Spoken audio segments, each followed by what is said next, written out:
എന്താണ് അവിടെ?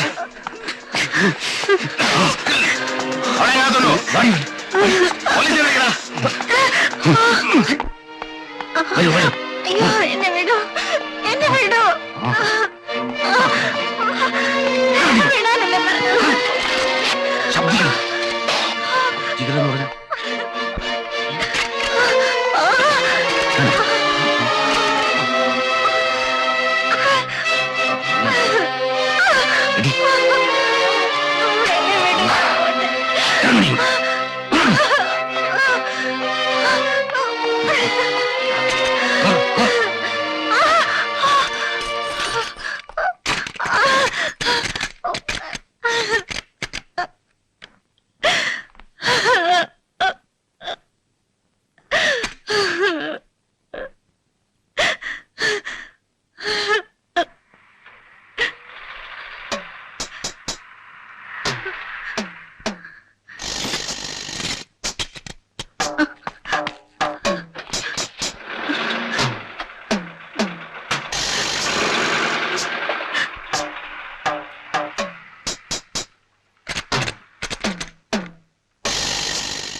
പേടിക്കണ്ട, ഞാൻ ഒരു ഉപദ്രവകാരിയൊന്നും അല്ല.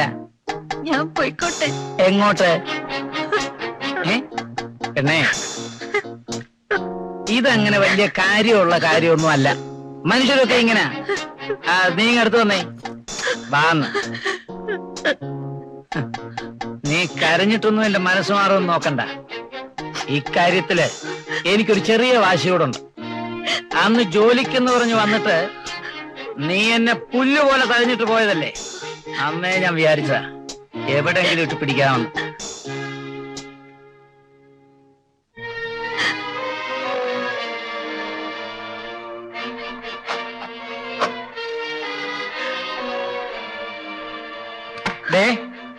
മതി കേട്ടോ, എന്റെ വിധം മാറും.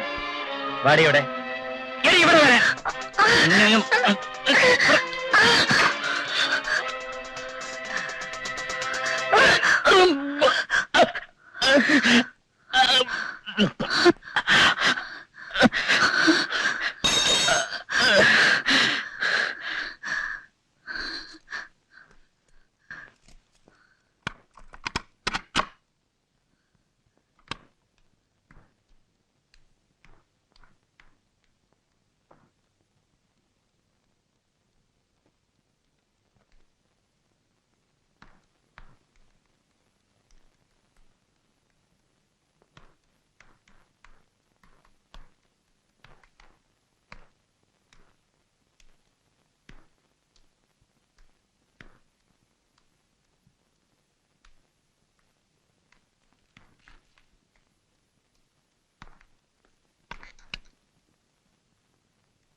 അയാൾ മരിച്ചോ? മരിച്ചതുപോലെ എനിക്ക് തോന്നിയത്. ചോര നല്ലതുപോലെ പുറത്തു വരുന്നുണ്ടായിരുന്നു.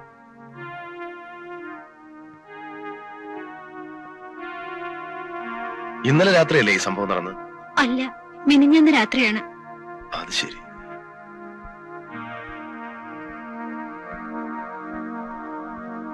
പിന്നെ ഇന്നലെ രാത്രി നീ എങ്ങനെ ഇവിടെ ഓടിയെത്തി? ഈ സംഭവം നടക്കുമ്പോൾ രാത്രി 2 മണിയെങ്കിലും ആയിരിക്കും. ഹോട്ടലിൽ നിന്നിറങ്ങിയപ്പോൾ എങ്ങോട്ട് പോകണമെന്ന് എനിക്ക് നിശ്ചയമില്ലായിരുന്നു. പ്രിയനെ പോലീസ് കൊണ്ടുപോകുന്നത് ഞാൻ കണ്ടതാ. മോഹൻ എവിടെയാണെന്ന് അറിയില്ലായിരുന്നു. നേരെ പോയത് ഹോസ്റ്റലിലേക്കാ. അവിടെ ഗീത ഉണ്ടാകുമല്ലോ സഹായത്തിനെന്ന് കരുതി.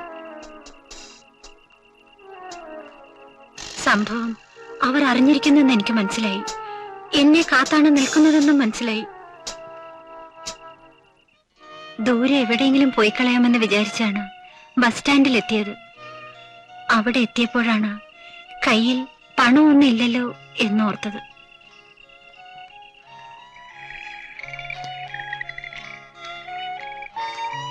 ജീവിതം അവസാനിപ്പിച്ചേക്കാമെന്ന് വിചാരിച്ചു. വെളുക്കുന്നതുവരെ പാളത്തിലൂടെ നടന്നു. ഒരു ട്രെയിനും വന്നില്ല. നടന്ന് നടന്ന് ഇതിനടുത്തുള്ള പട്ടണത്തിലെത്തി. പകൽ മുഴുവൻ റെയിൽവേ സ്റ്റേഷനിലെ ബെഞ്ചിലിരുന്ന് സമയം കഴിച്ചു. ആളുകൾ എന്നെ ശ്രദ്ധിക്കുന്നുണ്ടായിരുന്നു. രാത്രിയായപ്പോൾ വീണ്ടും ഇറങ്ങി നടന്നു, ലക്ഷ്യമില്ലാതെ.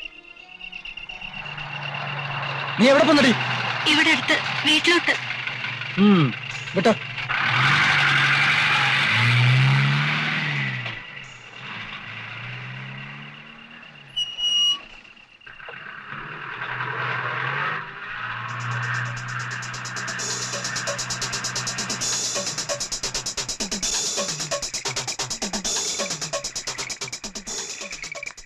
പോലീസ് എന്നെ തിരിച്ചറിഞ്ഞിട്ട് വന്നതാണോ എന്നെനിക്ക് തോന്നി.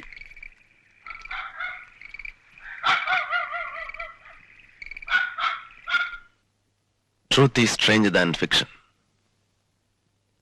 കുറ്റവാളിയായ ഒരു പെണ്ണിനാണ് ഞാൻ അഭയം കൊടുത്തിരിക്കുന്നത്. സാറ് വിഷമിക്കണ്ട, ഞാനിപ്പോ പോയേക്കാം. എല്ലാം പറഞ്ഞു തീർന്നപ്പോ മനസ്സിന്റെ ഭാരം ഒന്ന് അടങ്ങി. ഇപ്പോ എന്ത് നേരിടാൻ ഒരു ധൈര്യം തോന്നുന്നു. ഞാൻ നേരെ പോലീസ് സ്റ്റേഷനിലേക്ക് തന്നെ പോയേക്കാം. വരട്ടെ, അയാൾ ചത്തോ ഇല്ലയോ എന്നറിയട്ടെ. വേണ്ട സർ, ഞാനിനി സാറിന് ഭാരമാകുന്നില്ല. വനിതേ, നിന്റെ കഥ കേട്ട് കഴിഞ്ഞപ്പോ എനിക്ക് എന്റെ കഥാപാത്രങ്ങളോട് തോന്നുന്ന പോലെ ഒരു അടുപ്പം നിന്നോട് തോന്നുന്നു. എനിക്ക് നിന്നെ സഹായിക്കണമെന്നുണ്ട്. നിന്റെ കഥ തീരുന്നില്ലല്ലോ.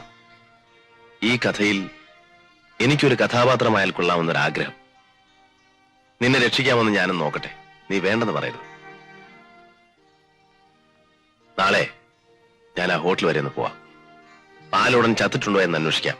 പ്രിയനെ അന്വേഷിക്കാം. കണ്ടാ വിവരം പറയാം.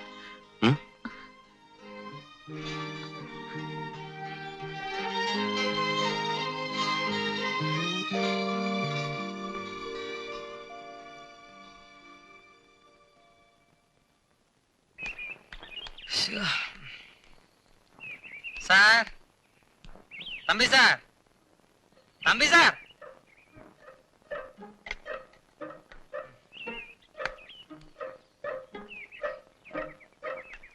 സാറേ, തമ്പി സാറേ.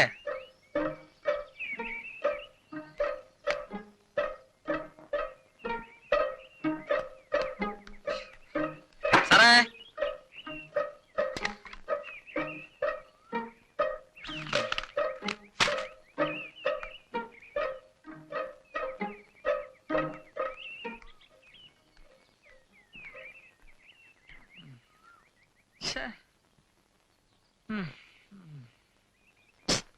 ചേടാ, ഇയാളിത് എവിടെ പോയി കിടക്കുന്നു?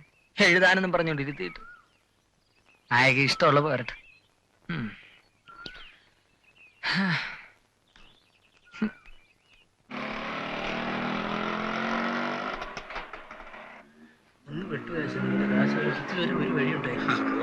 ഞാനും അങ്ങനെയൊക്കെ ഇത്തിരി വെള്ളത്തിൽ വീണ് കിടക്കുക. ഞാനിവിടെ ഒരാഴ്ചയായിട്ട് വന്നു പോയിക്കൊണ്ടിരിക്കുക. ഞാനേതായാലും കൂടുതൽ എൻ്റെ ഇവിടെ എടുക്കാനുള്ള പൈസ ഒന്നും എൻ്റെ വേണം വേണ്ട. എപ്പോഴെങ്കിലും ഇവിടെ ഇറങ്ങുമല്ലോ. ഞാൻ മണിക്കൂർ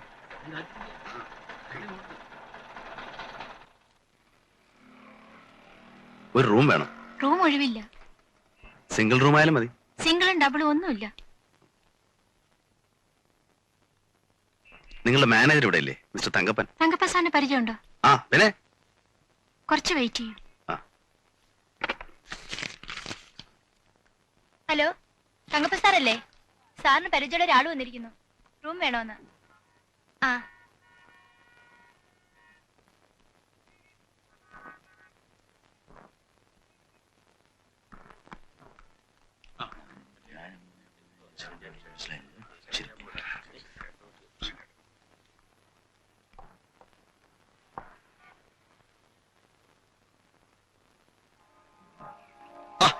എന്ത് പണി ആശാനായത്? നമുക്കിവിടെ റൂമില്ലെന്ന്.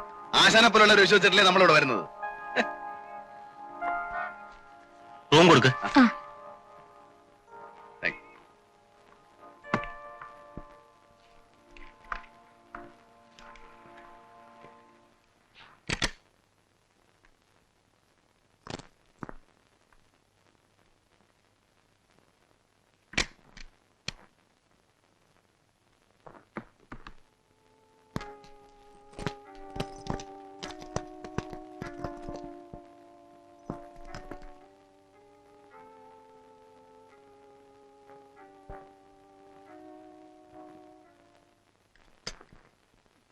എന്താ സർ വേണ്ടത്?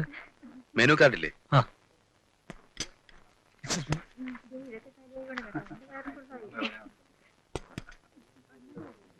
ഇപ്പൊ ഇവിടെ പാട്ടും ഡാൻസും ഒന്നുമില്ലേ? അതൊക്കെ രാത്രിയില്. Sir order. ആ, എനിക്ക് ഒരു സാൻഡ്വിച്ചും. എപ്പോഴാ പാട്ട് തുടങ്ങുന്നേ? 2-3 ദിവസമായിട്ട് പാട്ടുകാരില്ല, അവരെല്ലാം ലീവില്ല. പിന്നെ ക്യാബറ മാത്രമേ ഉള്ളൂ. അത് രാത്രി 8 മണിക്ക് തുടങ്ങും. ഇവിടെ നന്നായിട്ട് പാടുന്ന ഒരു പെൺകുട്ടി ഉണ്ടായിരുന്നല്ലോ, വനിതയെന്നോ മറ്റാണ് പേര്. ആ കുട്ടി ഇപ്പൊ ഇവിടെ ഇല്ലേ? എനിക്കറിയില്ല സാർ. സാറിന് കഴിക്കാൻ എന്താ വേണ്ടത്? എനിക്കൊരു വെജിറ്റബിൾ സാൻഡ്വിച്ചും ഒരു ചായ. ശരി.